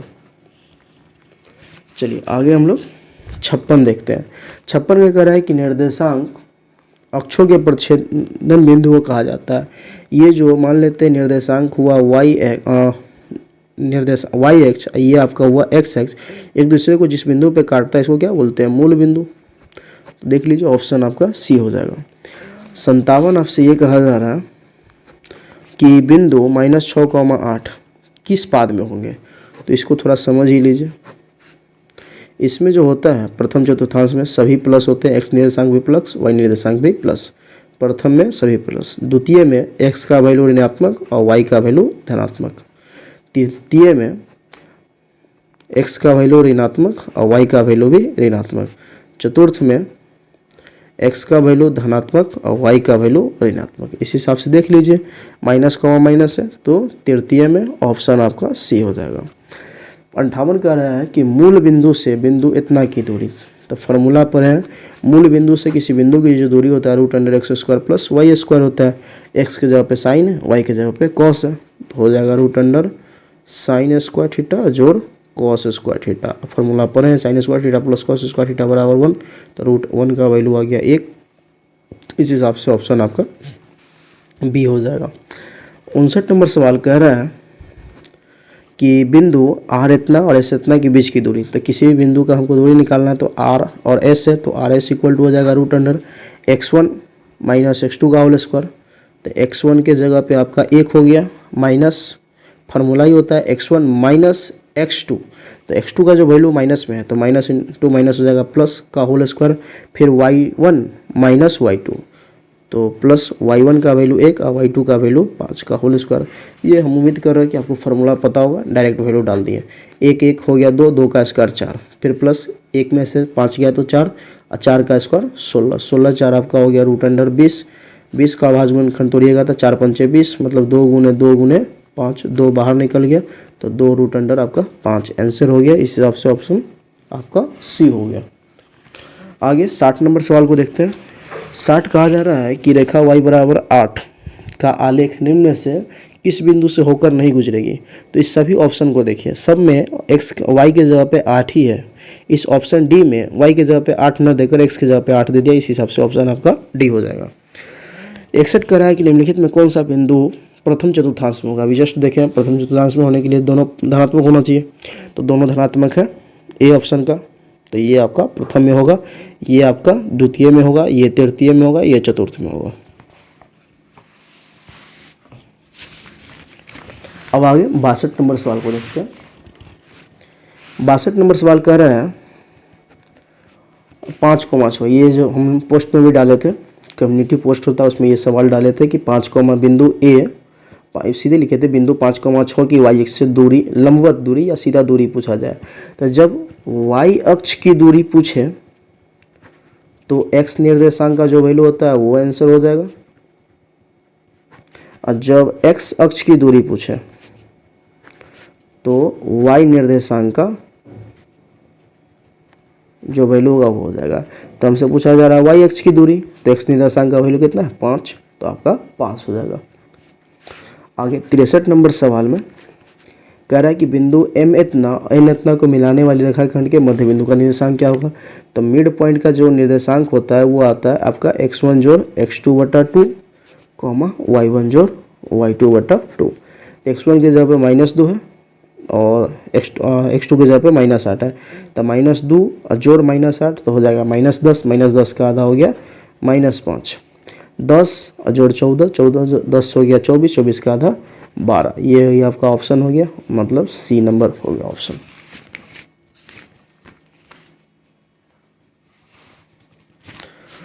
अब आगे हम लोग 63 के बाद 63 के बाद 64 नंबर को देखते हैं। 64 का कहना है कि यदि किसी वृत्त के व्यास छोर का निर्देशांक इतना और इतना है तो वृत्त के केंद्रक क्या होगा। ये आपका वृत्त हुआ, इस वृत्त का ये व्यास हुआ, इसका ये केंद्रक हो गया, तो ये छोर हो गया, एक छोर ये हो गया, एक छोर ये, अर्थात किनारा हो गया। इसका वैल्यू दिया हुआ है 6, -8, इसका वैल्यू दिया हुआ है -6, 8। फिर से मध्य बिंदु का निर्देशांक पूछ रहा है, तो अभी जस्ट देखें मध्य बिंदु का निर्देशांक क्या होता है, x1 जोड़ x2/2 और y1 जोड़ y2/2। तो हम निकालते हैं, तो 6 जोड़ -6 ये हो गया 0, 0 का आधा 0 ही हो जाएगा। फिर आगे पूछ रहा है -8 y1 जोड़ y2, तो -8 जोड़ 8 फिर से हो गया 0, 0 का आधा 0, ये 0,0 हो गया। इस हिसाब से ऑप्शन आपका सी नंबर हो जाएगा। आगे 65 नंबर देखते हैं। 65 का कहना है कि बिंदु ए इतना बी इतना से मूल बिंदु से समदूरस्थ है, तो पी का मान क्या होगा। मान लेते हैं ये मूल बिंदु हो गया, वो मूल बिंदु का निर्देशांक 0,0, तो ये एक बिंदु हो गया ए, दूसरा बिंदु हो गया बी। ए का निर्देशांक है आपका 3,4 और बी का है p,1। ये बिंदु ए और बी जो है ना, ये मूल बिंदु से समदूरस्थ है। समदूरस्थ कहने का तात्पर्य ये हुआ कि बराबर है, तो बराबर है तो जितना ए होगा उतना ही ओ भी होगा। तो इस पी का वैल्यू बताइए, तो क्या बोलते हैं, दूरी सूत्र से हम एक बार ओ ए निकालेंगे। अब पढ़े मूल बिंदु से किसी बिंदु के बीच की दूरी √x² + y², तो हो जाएगा x² + y²। x के जगह पे 3 है, तो √3 का स्क्वायर प्लस 4 का स्क्वायर, 3 का स्क्वायर 9, 4 का स्क्वायर 16, 16 9 25 और √25 हो जाएगा किसका, 5 का। फिर निकालेंगे ओ बी, फिर वही प्रोसेस √x² मूल बिंदु ओ बी के बीच की दूरी, मूल बिंदु से बिंदु बी के बीच की दूरी √x² + y², x के जगह पे p, तो p का स्क्वायर, y के जगह पे 1, 1 का स्क्वायर 1। अब ये समदूरस्थ है दोनों, तो समदूरस्थ है तो जितना ओ ए होगा उतना ही आपका ओ बी होगा। ओ ए बराबर ओ बी हो गया। अब हम इसको तोड़ते हैं, ओ ए का वैल्यू ए के जगह पे डाल के बी, ओ बी का वैल्यू ओ बी के जगह पे डाल के, तो ओ ए का वैल्यू हो गया 5 और ओ बी का वैल्यू हो गया √p² + 1। इस रूट हटाने के लिए दोनों तरफ वर्ग कर देंगे, तो 5 का स्क्वायर 25 और स्क्वायर से रूट हट जाएगा, तो p² + 1। ये जो +1 इधर आएगा तो -1, तो हो जाएगा 25 - 1 = p²। 25 में से 1 गया तो 24 = p², स्क्वायर हटेगा इधर चलेगा + रूट। 24 को हम √24 को लिख सकते हैं +- 2 × 2, 2 दूना 4 और 4 दूना 8, 8 3 24। तो एक जोड़ा तो निकल जाएगा, ये दोनों रूट में ही रह जाएगा, तो हो गया +- 2 √6 = p। ये आपका p का वैल्यू हो गया। +- एक जोड़ा बाहर निकल गया, 3 दूना 6 रूट में रह गया p। तो ये आपका 65 नंबर सवाल था, जिसका आंसर हो जाएगा आपका डी नंबर। 65 के बाद आगे हम लोग 66 नंबर सवाल देखते हैं। 66 कहा जा रहा है कि बिंदु ए, बी और सी से बने त्रिभुज का क्षेत्रफल बताइए। ये जो 66 नंबर सवाल है, इससे एक त्रिभुज बन रहा है ए बी सी। ए का निर्देशांक दिया हुआ है, बी का दिया हुआ, कुछ अपना दिया हुआ है, डायरेक्ट हम लोग देख लेते हैं। ए का हो गया 0,8, बी का हो गया 6,12 और सी का दिया हुआ है -6, -4। त्रिभुज का क्षेत्रफल होता है 1/2 × x1 × y2 - y3 plus x2 × y3 - y1 plus x3 × y1 - y2। ये आपका फॉर्मूला होता है। तो 1/2 का 1/2, x1 का जो वैल्यू है ये आपका 0 हो गया, तो x1 वाला टर्म आगे लिखने की कोई ज़रूरत ही नहीं है, पूरा टर्म 0 प्लस x2, तो x2 का वैल्यू 6 है, तो हो गया 6 फिर आगे है y3 - y1, तो y3 का वैल्यू -4 और y1 का वैल्यू फिर 8 है, तो हो गया -8। फिर प्लस x3 का वैल्यू -16, फिर इंटू y1 - y2, तो y2 का वैल्यू 8, y1 का वैल्यू 8 और y2 का वैल्यू 12, तो 8 - 12। अगर ये समझने में समस्या हो तो वीडियो को थोड़ा बैक करके फिर से देखिएगा, आपको समझ आएगा। इसके लिए आपका फार्मूला भी याद वगैरह होना चाहिए। तो ये टर्म 0 से कोई लेना देना ही नहीं है। 6 का हो गया 6 गुना -4 और -8 हो गया -12 प्लस -16 अपने जगह पे, 12 में से 8 गया तो -4। ये 12 छक हो गया 72 माइनस का, ये फिर माइनस इंटू माइनस हो गया आपका प्लस, 16 चौका 64। अब बाहर 2 अपना चल ही रहा है, इसको यहाँ पे लिख देते हैं। तो 1/2 का 1/2 और 72 में से 64 जाएगा, तो ये हो गया आपका 8, ठीक, -8 हो जाएगा। 2 से 8 कटेगा 4 बार तो ये आ गया -4। जब भी किसी क्षेत्रफल का वैल्यू माइनस में है तो उसको मोड लगाकर हम लोग प्लस में कर सकते हैं। तो आंसर आपका 4 हो गया। 66 का 4 वर्ग इकाई। अब आगे हम लोग 67 नंबर को देखते हैं। 67 नंबर क्या कह रहा है कि ये बिंदु ए 4,-3 बी 9,7 को मिलाने वाली रेखाखंड 3:2 में के अनुपात में अंतर विभाजित करती है, तो y निर्देशांक का क्या मान होगा। आप पढ़े होंगे विभाजन सूत्र क्या होता है, m1x2 प्लस m2x1 बट्टा m1 जोड़ m2, ये x के लिए हुआ। उसी प्रकार y के लिए पढ़े होइएगा m1y2 जोड़ m2y1 बट्टा m1 जोड़ m2। तो आपसे y के लिए पूछा जा रहा है, तो देख लीजिए m1 का वैल्यू हो गया 3, m2 का वैल्यू हो गया 2। तो डायरेक्ट मैं y पे रखता हूँ, 3 गुने y2 का वैल्यू हो गया 7, तो 3 गुने 7 जोड़ m2 का वैल्यू हो गया 2 गुने y1 का वैल्यू -3 बट्टा 3 जोड़ 2। ऑप्शन में देख लीजिए ये आपका बी नंबर हो गया। फिर आगे क्या कर रहा है, 68 नंबर के त्रिभुज ABC में कोण A प्लस कोण C 120 डिग्री, तो कोण B कितना होगा। तो त्रिभुज के तीनों कोणों का योग होता है 180, जिसमें से 2 कोणों का योग 120 है, तीसरा का हो जाएगा 60 डिग्री। फिर आगे 59 नंबर सवाल क्या कहना है, 69 नंबर कि त्रिभुज ABC और DEF में AB बटा DE बराबर BC बटा FD, तो ये समरूप क्रम होंगे। तो ये आपका त्रिभुज ABC हो गया। उसी प्रकार एक त्रिभुज हो गया DEF, जिसमें दिया हुआ AB बटे DB, मतलब AB जो है DB के बराबर होना चाहिए, इसमें ये DB होगा। फिर BC बटे FD, तो ये FD होगा। तो यहाँ पे D लेते हैं, तो ये आपका AB बटे DE हो गया, और BC बटे ये आपका FD हो गया। तो कोण A जो होगा कोण E के समरूप होगा, बराबर होगा, और कोण B जो होगा ये कोण D के बराबर होगा, और कोण C कोण F के हो लेते हैं। यहाँ इसमें से ऑप्शन देखा जाए तो ये आपका D नंबर आपका ऑप्शन हो जाएगा, कोण B बराबर होगा कोण D के। फिर आगे 70 नंबर का क्या कहना है, 70 नंबर कि यदि त्रिभुज ABC समरूप है त्रिभुज PQR के, तो BC बटा QR बराबर 1/5, तो एरिया ऑफ त्रिभुज PQR, इसको एरिया बोलेंगे, एरिया ऑफ त्रिभुज PQR बटा एरिया ऑफ त्रिभुज ABC। तो पहले PQR का है, तो PQR में QR का वैल्यू दिया हुआ है 5, तो ये जो क्षेत्रफल होगा ये हो जाएगा QR बटा BC का होल स्क्वायर।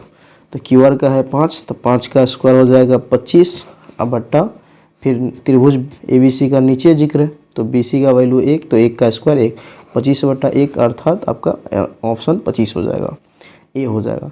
71 नंबर का कहना है कि tan 90 माइनस है, तो tan 90 माइनस है होगा cot B के बराबर, ये तो सरल सी बात है। 72 नंबर में देखिए 72 का कहना है कि दी गई आकृति में DE पैरेलल है BC के, तो आगे क्या बोल रहा है कि यदि AD बराबर 5 सेमी, DB बराबर 6 सेमी, AE बराबर 8 सेमी, तो इसी का वैल्यू निकालिए। तो आप पढ़े हुएगा AD बटे DB, ये होता है AD बटे DB इक्वल टू AE बटा EC, जिसका जो वैल्यू डाल देंगे तो 5/6 बराबर होगा 8/EC। क्रॉस मल्टीप्लिकेशन गुना करेंगे तो 5 में EC से गुना करेंगे तो 5 EC इक्वल टू 8 छक 48, 5 से 48 काटेंगे तो 5 9 45, बच गया 3, 6 पंचे 30, तो ये हो गया आपका 9.6 अर्थात ऑप्शन सी नंबर।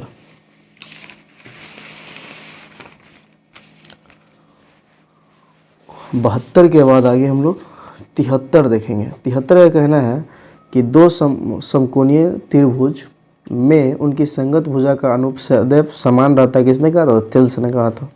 74 का हो जाएगा किसी बाह्य बिंदु से वृत्त पर कितनी स्पर्श रेखा खींची जा सकती है? तो ये 2 खींची जा सकती है। जैसे ये वृत्त हुआ तो इस वृत्त पे देख रहे हैं, ये बिंदु P से एक PA स्पर्श रेखा खींचा गया, दूसरा PB स्पर्श रेखा खींचा गया। तो ये भी पोस्ट हमने डाला था 2 दिन पहले। 74 का किसी बिंदु से कितनी खींची जाती है? तो 2 स्पर्श रेखा खींची जा सकती है।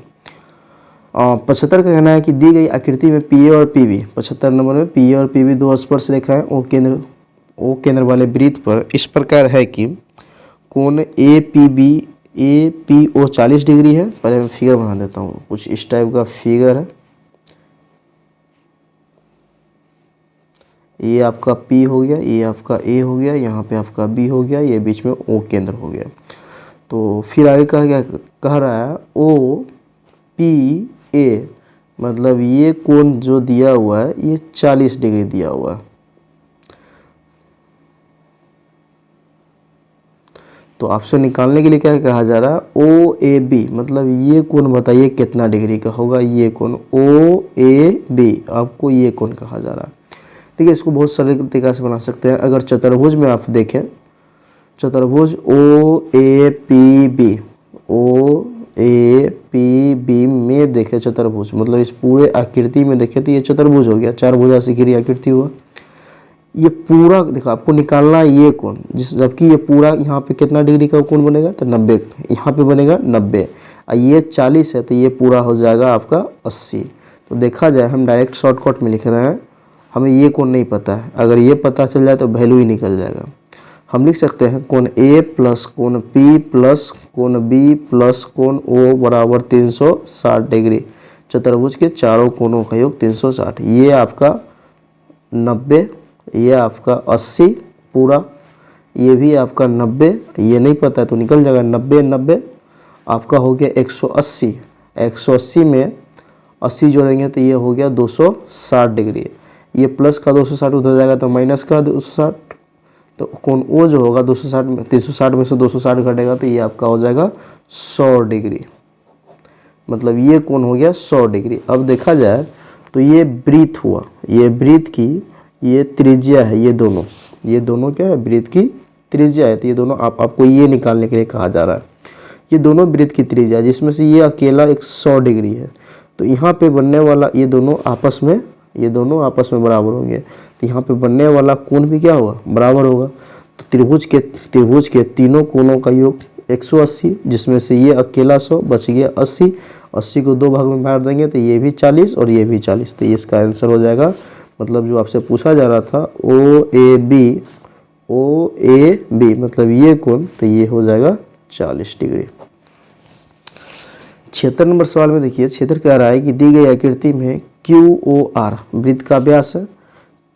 QOR ये वृत्त का आपका व्यास है, और PQ बराबर है Q है, दोनों आपस में बराबर है। तो PQR का मतलब इस कोण का मान बताइए। देखिए ये जो वृत्त होता है, वृत्त के परिधि पे जो कोण बनता है ना व्यास के थ्रू, यहाँ पे जो कोण बन रहा है ये आपका, ये जो कोण बन रहा है ये आपका 90 डिग्री हो गया। ये दोनों क्या है, इक्वल है, तो यहाँ पे फिर बनने वाला कोण भी क्या होगा, ये दोनों कोण भी समान होगा। तो त्रिभुज के तीनों कोण का योग 80, जिसमें से ये 90 बच गया 90, फिर 90 में ये हो जाएगा 45, ये भी हो जाएगा आपका 45। तो आपसे ये पूछ रहा है कोण PQR बराबर, तो ये हो जाएगा 45 डिग्री। 77 नंबर का क्या कहना है, 70 कह रहा है कि यदि O केंद्र वाले वृत्त में AB और AC दो स्पर्श रेखा है। ये आपका O केंद्र वाला एक वृत्त हुआ, जिसमें ये स्पर्श रेखा हो गया AB और AC दो स्पर्श रेखा इस प्रकार है कि BOC ये जो कोण दिया हुआ है, यहाँ पे लिख दे रहा हूँ, ये 110 डिग्री दिया हुआ है।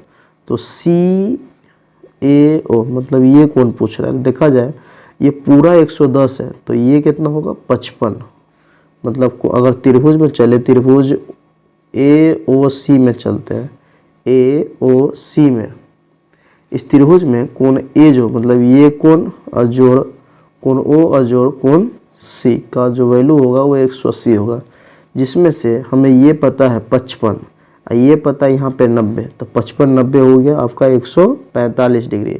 ये जो प्लस का 45 145 इधर जाएगा तो माइनस का 145, 180 में से 145 घटेगा तो आपका 35 डिग्री, मतलब कोण A का जो वैल्यू होगा 35 डिग्री हो जाएगा, ऑप्शन C। आगे 78 नंबर सवाल को देखते हैं। 78 कह रहा है कि बिंदु T किसी वृत्त की स्पर्श रेखा की लंबाई 12 सेमी है। ये सपोज एक वृत्त हो गया, इसका O केंद्र हो गया, तो कह रहा है T किसी वृत्त की स्पर्श रेखा की लंबाई है और केंद्र से T की दूरी, मान लेते हैं यहाँ पे आपका T हुआ, तो ये स्पर्श रेखा हो गया और ये केंद्र से T की दूरी हो गया। तो ये आपका दिया हुआ है केंद्र से, ये आपका 13 सेमी दिया हुआ है, ये 12 सेमी। तो बोल रहा है वृत्त की त्रिज्या निकाले। तो यहाँ पे मान लेते हैं PT क्यू, इसको क्यू मान लेते हैं। यहाँ पे कितना डिग्री का कोण बनता है 90। तो इस समकोण के सामने वाली भुजा ये अगर कर्ण हुआ, ये लंब हुआ, ये आधार हुआ, तो आपको आधार निकालना B बराबर root under H² minus P²। ये आपका कर्ण है, तो रूट अंडर 13 का स्क्वायर माइनस 12 का स्क्वायर। 13 का स्क्वायर हो गया 169, 12 का 144 घटकर आ गया रूट 25, रूट 25 हो गया 5। तो ये हो जाएगा आपका 5 सेमी, ऑप्शन डी। अब 79 नंबर सवाल पे हम लोग आ रहे हैं। 79 में फिगर को पहले उतार लेते हैं। ये आपका व्यास नहीं है, ये आपका जीवा है, क्योंकि वृत्त का केंद्र यहाँ O है।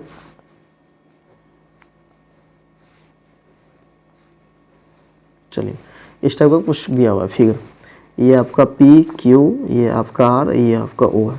कि दी गई आकृति में O वृत्त का केंद्र है, QPR, मतलब ये कोण जो दिया हुआ है QPR, ये 60 डिग्री दिया हुआ है आपको। तो बोल रहा है कोण OQR, मतलब ये कोण कितना डिग्री होगा। एक चीज़ देखिएगा कि परिधि पे जो कोण बनता है केंद्र का आधा बनता है।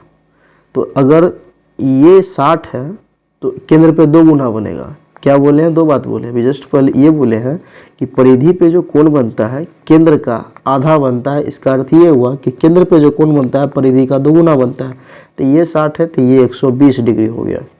अब ये दोनों वृत्त की त्रिज्या है, क्योंकि केंद्र से परिधि तक की दूरी, ये दोनों त्रिज्या है, तो यहाँ बनने वाला कोण भी क्या होगा, समान। त्रिभुज के तीनों कोणों का ये होगा 180, जिसमें से ये अकेला 120, बच गया 60। 60 में ये हो जाएगा 30 और ये भी हो जाएगा 30। तो आपसे जो कोण पूछ रहा है कोण QOR, ये हो जाएगा 30 डिग्री। इस हिसाब से ऑप्शन बी हो जाएगा। अब आपसे पूछा जा रहा है कि आंकड़े इतना का परिसर क्या होगा। तो परिसर निकालने के लिए कुछ करते नहीं है। उच्च सीमा में से, उच्च वैल्यू में से, मतलब महत्तम मान में से न्यूनतम मान को घटा देते हैं। इसमें सबसे बड़ा हो गया आपका 84 और सबसे छोटा हो गया आपका 15। तो 84 में से 15 घटाएंगे तो ये 14 में से 5 गया तो 9, 7 में से गया 69, ये आपका 59 हो गया, सॉरी। परिसर ये आपका ऑप्शन ए हो गया। अब 81 क्या कहा जा रहा है, 81 नंबर सवाल को देखिए।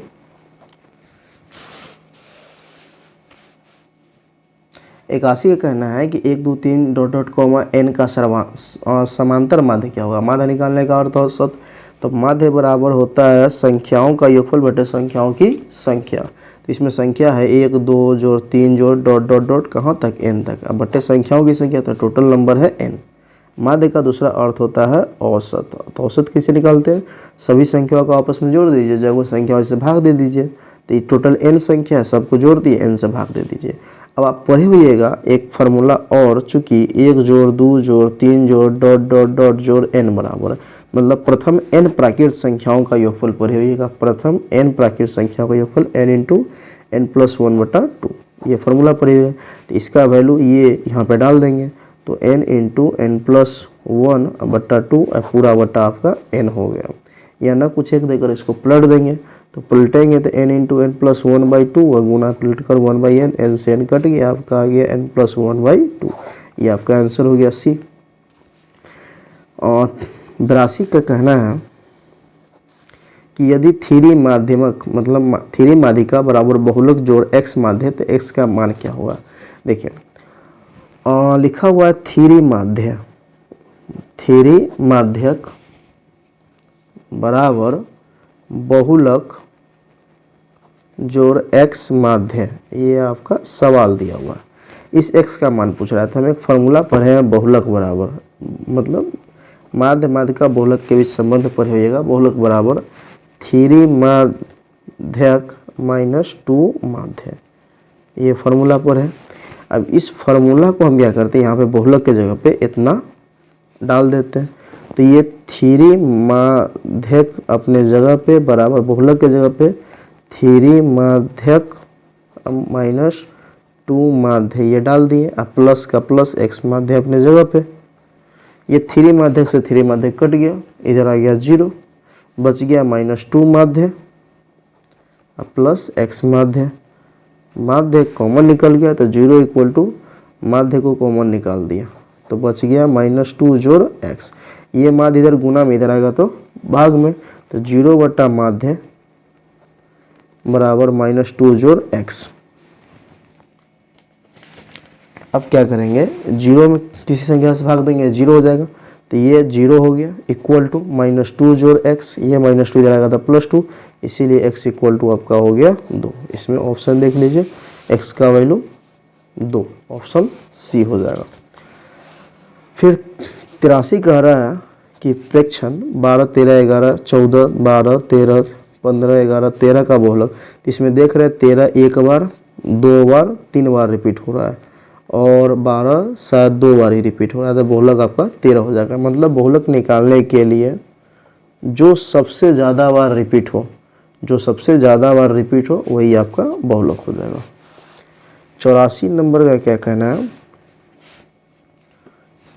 कि यदि 7 9 13 15 x का माध्य 10 हो तो x का मान निकाले। तो आप माध्य बराबर जस्ट देखे थे क्या होता है, संख्याओं का योगफल बटे संख्याओं की संख्या। तो 7 जोड़ 9 जोड़ 13 जोड़ 15 जोड़ x अब बट्टा टोटल नंबर कितना है 2 2 4 1 5, तो बट्टा 5 के माध्य का वैल्यू दिया हुआ है माध्य 10।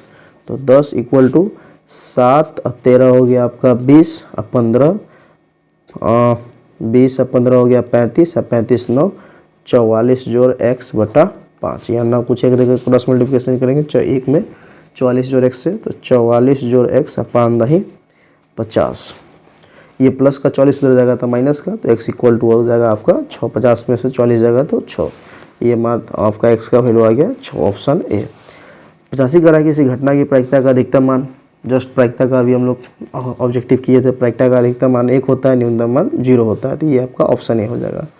86 करा निम्नलिखित में से कौन सी घटना किसी प्रायिकता की नहीं हो सकती है। ये भी देखे थे इस टाइप का सवाल, ये हो सकता है, ये भी हो सकता है, ये भी हो सकता है, ये डी नहीं हो सकता है क्योंकि इस 13 बटा 12 को आप तोड़िएगा तो ये आएगा 1 दशमलव कुछ आएगा जो कि 1 से अधिक है, इसीलिए ये डी नहीं हो सकता है। 87 कह रहा है एक न्याय संगत पासा को फेंका जाता है तो 2 का गुजरना आने की प्रायिकता क्या होगी। देखिए एक पासा को उछालेंगे तो कुल संभव परिणाम हो जाएगा आपका 1 2 3 4 5 और 6। एक पासे की उछाल में कुल संभव परिणाम, कुल संभव मतलब परिणामों की जो संख्या होगी वो आपका 6 हो जाएगा। तो 2 का गुणज कह रहा है, 2 का गुणज, तो 2 का गुणज हो जाएगा 2 का पहाड़ा 2 4 6 8 इस टाइप से। तो इसमें देखा जाए 2 का गुणज कौन कौन है, एक ये हो गया, एक ये हो गया, एक ये हो गया। मतलब अब घटना जो 2 के गुणज आने की जो घटना घट रही है वो 6 घटना में से 3 बार घट रहा है 2 का गुणज आने के लिए। तो ई के अनुकूल परिणामों की जो संख्या होगी वो आपका 3 हो गया। तो 2 के गुणज आने की प्रायिकता 3 बटा 6 कट कर ये 1 बटा 2, ऑप्शन ए हो जाएगा। 88 का कहना है कि अच्छी प्रकार से फेंटी गई ताश की गड्डी में से एक पत्ता दीर्घ निकला है, इसका लाल रंग का पत्ता होने की क्या प्रायिकता है। टोटल ताश में 2 रंग होते हैं, एक रंग एक काला दूसरा लाल। टोटल 52 पत्ते होते हैं जिसमें से काला 26 लाल भी 26। तो 26 लाल रंग का पत्ता कह रहा है तो 26 बटा 52 कटकर 1 बटा 2 आ जाएगा। तो ये आपका हो गया ऑप्शन ए नंबर 1 बटा 2।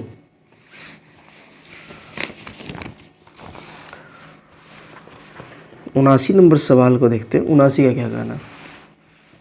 79 में कहा जा रहा है कि 2 न्यायसंगत सिक्के को उछाला जाता है तो कम से कम एक शेष आने की। जब 2 सिक्के को उछालेंगे तो ये भी सवाल देखे थे, जस्ट इसका आंसर 3 बटा 4 हो जाएगा डायरेक्ट, क्योंकि जस्ट कल ही परसों के लाइफ में हम देखे थे इस सवाल को। तो कहा जा रहा है 2 सिक्के को, तो 2 सिक्के उछालेंगे तो कुल संभव परिणाम head head, tail tail, head tail या टेल हेड होगा। मतलब टोटल यही 4 हो सकते हैं संभव परिणाम। तो आपको कह रहा है कम से कम एक, मतलब 2 को सिक्का उछल रहा है तो दोनों में से किसी एक पे कम से कम एगो हेड आ जाए। ऐसे कितने परिणाम हो सकते हैं, तो टोटल घटना 4 बार घट सकता है जिसमें से हेड कम से कम 1 बार ही आ जाए। ऐसा 3 बार घटा, इस पे घट रहा है, इस पे तो दोनों पे आ जा रहा है और अच्छी बात है, एक बार इस पे भी आ जा रहा है, एक बार इस पे भी आ जा रहा है। चारों घटना में से 3 बार तो घट ही जाए, तो 3 बटा 4 इसका आंसर हो जाएगा, ऑप्शन डी। 90 कहा जा रहा है कि 3 सिक्के की उछाल में संभव परिणामों की संख्या, जब 3 सिक्के की उछालेंगे तो कुल संभव परिणामों की संख्या 8। देखिए एक सिक्के में कुल संभव परिणामों की संख्या 2, हेड और टेल। 2 सिक्के का देखेंगे 4, 2 सिक्के में कुल संभव परिणामों की संख्या 4, 3 सिक्के में कुल संभव परिणामों की संख्या 8। इसके अलावा नहीं पूछेगा वो। तो 3 सिक्के तक, एक सिक्के में 2, 2 सिक्के में, 2 सिक्के की उछाल में कुल समूह परिणामों की संख्या 4, 3 सिक्के की उछाल में कुल समूह परिणामों की संख्या 8। आगे 91 नंबर को देखते हैं।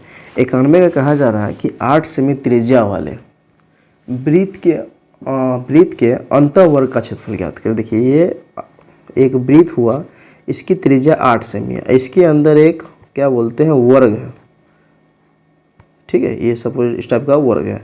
तो इस अंतःवर्ग का क्षेत्रफल ज्ञात करना। देखिए ये वृत्त की कहलाएगी त्रिज्या, केंद्र हो गया ओ, ये भी वृत्त की कहलाएगी त्रिज्या, अर्थात ये पूरे वृत्त का व्यास, वृत्त के लिए व्यास लेकिन वर्ग के लिए विकर्ण, मतलब वर्ग का जो विकर्ण है वो वृत्त के व्यास के बराबर है, क्योंकि हमें वृत्त वर्ग का क्षेत्रफल निकालना है। तो वर्ग का क्षेत्रफल भुजा स्क्वायर, भुजा तो दिया नहीं हुआ तो भुजा निकालेंगे, और वर्ग का विकर्ण होता है √2 गुने भुजा। अब व्यास हो गया ये 8, ये 8 पूरा 16, तो आपका भुजा हो गया 16/√2। अब हमें निकालना है वर्ग का क्षेत्रफल, तो क्षेत्रफल बराबर होता है भुजा स्क्वायर, भुजा का वैल्यू है 16/√2, तो 16/√2 का हो जाएगा होल स्क्वायर। 16 गुने 16 √2 का 2, 2 से 16 कटेगा 8 बार, 16 8 128। ऑप्शन आपका डी नंबर हो गया। 92 में कहा जा रहा है, 92 नंबर कि दो वृत्त की परिधि का अनुपात इतना है तो उनके क्षेत्रफल का अनुपात क्या होगा। देखिए दो वृत्त की परिधि मतलब पहले वृत्त की परिधि 2πr1, दूसरे वृत्त की परिधि 2πr2, वृत्त की परिधि 2πr। तो पहले वृत्त की हो गया 4, दूसरा वृत्त का 5, 2π से 2π कट गया, r1/r2 का वैल्यू 4/5 आ गया। तो इसके क्षेत्रफल का अनुपात निकालना, सीधा स्क्वायर कर दीजिए, 4 का स्क्वायर 16, 5 का स्क्वायर 25, अनुपात हो जाएगा 16:25। ऑप्शन आपका सी नंबर हो जाएगा। 93 क्या कहा जा रहा है कि यदि एक समबाहु त्रिभुज का क्षेत्रफल इतना है तो इसकी भुजा क्या होगी। समबाहु त्रिभुज का जो क्षेत्रफल होता है ना वो होता है √3/4 भुजा स्क्वायर। इसी का वैल्यू कितना दिया हुआ है 9√3। देखिए √3 से √3 कट गया, 4 इधर गुना में हो जाएगा तो भाग में, तो a² = 36, इसीलिए a बराबर आ जाएगा 6। इधर से स्क्वायर हटेगा, उधर चलेगा रूट, ये स्क्वायर हटेगा, इधर चल जाएगा रूट, 36 हो गया 6 का। इस हिसाब से ऑप्शन आपका ए हो जाएगा। आगे 94 नंबर क्या कहा जा रहा है कि यदि r1 r2 त्रिज्या वाले दो वृत्त की परिधि का योग r त्रिज्या वाले वृत्त की परिधि के बराबर है तो कौन सा इसमें सत्य है। देखिए इसमें 3 वृत्त है, एक वृत्त की त्रिज्या r1, दूसरे ये दूसरे वृत्त है इसकी त्रिज्या r2, एक बड़ा वृत्त है उसकी त्रिज्या जो है ना वो आपका r है। तो इसके परिधि का जो योगफल इसके परिधि के बराबर है, तो एक परिधि होगा 2πr1, एक परिधि होगा 2πr2, एक परिधि होगा 2πr। तो ये दोनों के परिधि का योग इसके परिधि के बराबर है। अब दोनों में 2π कॉमन निकल जाएगा, अंदर बच गया r1 जोड़ r2 = 2πr। 2π से 2π कट गया, r1 + r2 = हो गया r। ऑप्शन आपका बी हो जाएगा। 95 का कहना है यदि किसी समबाहु त्रिभुज की ऊंचाई और त्रिज्या 3 गुनी हो जाती है तो आयतन कितना होगा। देखिए आयतन जो होता है ना 1/3 πr² होता है। तो ऊंचा त्रिज्या को 3 गुना और ऊंचाई को भी 3 गुना करना है। त्रिज्या जो भी हो उसमें 3 से गुना होगा, तो 3 का स्क्वायर 9, फिर उसी पर ऊंचाई भी तो 3 गुना होगा, तो ऊंचाई भी 3 गुना हो गया, तो टोटल क्या गुना हो गया 3 × 27 गुना। वैसे भी आयतन है तो क्यू होता है पावर, तो 3 का क्यू हो जाएगा, 3 गुना कर रहा था 3 का क्यू 27 गुना।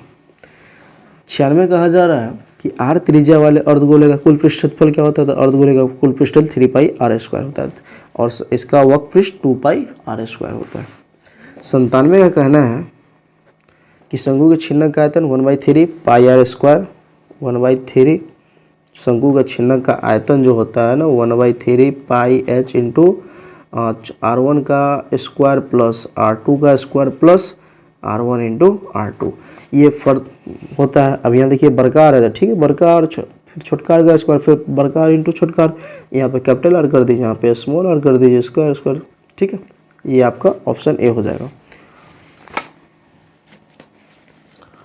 आगे 98 का क्या करना है समझिए। 98 कर रहा है उस समांतर श्रेणी का सर्वांतर क्या होगा जिसमें T A18 minus A14 equal to 32। आपको दिया हुआ है A18 minus A14 equal to 32। एक फार्मूला पढ़े थे Tn बराबर A plus n minus one into D. जब n था तो n माइनस वन, अब 18 है तो क्या लिखा जाएगा A plus 18 minus one into D, फिर माइनस का माइनस, फिर उसी प्रकार A14 के लिए A plus 14 minus 1 into D equal to 32। देखिए इस ब्रैकेट को तोड़िएगा तो A प्लस 18 में से गया तो 17D, फिर माइनस A का A 14 में से गया तो 13, यहाँ प्लस है तो माइनस प्लस हो जाएगा minus 13D equal to 32। Minus से प्लस से कट गया, 17 में से 13 गया तो 4D इक्वल टू 32, 4 से 32 कटा 8 बार, इसीलिए D इक्वल टू आपका आ गया 8। ऑप्शन इसमें हो जाएगा सी नंबर। 99 नंबर सवाल का कहना है कि गोले का व्यास दिया हुआ है तो त्रिज्या हो जाएगा 42 है तो त्रिज्या हो जाएगा 21। इसका पृष्ठ क्षेत्रफल पूछ रहा है तो पृष्ठ क्षेत्रफल हो जाता है 4 गुने 4 पाई आर स्क्वायर होता है, तो 4 का 4, पाई का वैल्यू 22/7 और आर का वैल्यू 21 गुने 21, 3 से कटा 7 3 21, इसको गुना कीजिएगा तो यह आ जाएगा ऑप्शन सी नंबर, ठीक है। उसी प्रकार 100 नंबर लास्ट सवाल है। एक बेलन की ऊंचाई दिया हुआ है 14 सेमी, इसके वक्र पृष्ठ का क्षेत्रफल दिया हुआ है, तो बेलन का वक्र पृष्ठ होता है 2 पाई आर एच बराबर 264। एच का वैल्यू डाल देंगे तो 2 पाई आर, एच की जगह पे 14 इधर आएगा तो 264/14। कि निकालना क्या आयतन, तो बेलन का आयतन होता है पाई आर स्क्वायर एच। ये जो दो गुना में पाई का इधर ले आएंगे, इतना में निकालना है तो आर इसको लिख देंगे 2 का 2, पाई का वैल्यू 22/7, आर का आर बराबर 264/14। सबको उठाकर इधर ले आइए तो आर इक्वल टू हो जाएगा 264/14 गुने 7/2 गुने 22। 2 से 14 कट गया 2 बार, इसको काट छाट कीजिए, यहाँ से कुछ आर का वैल्यू निकल जाएगा। आर का वैल्यू निकल जाए तो यहाँ डाल दीजिएगा, एच का वैल्यू दिया हुआ है, इस हिसाब से आपका ये 100 ऑब्जेक्टिव कंप्लीट हो गया, ठीक है। नेक्स्ट वीडियो में हम लोग मॉडल सेट 2 लेकर आएंगे, ठीक है। अगर इसमें भी अगर कोई डाउट रह गया हो तो क्वेश्चन नंबर कमेंट कीजिएगा आप, उस पर हम किस शॉर्ट वीडियो के माध्यम से उसको मैं समझाने का प्रयास कर दूंगा। अगर इस 100 क्वेश्चन में भी फिर भी आपको कोई समस्या रह गया हो बाय द वे फिर भी, तो आप तो बैक वीडियो को अच्छे से 2 बार देखिए तो कवर कर लीजिए, या नहीं तो शॉर्ट वीडियो के माध्यम से मैं उसको फिर से समझा दूंगा, आप कमेंट कीजिएगा।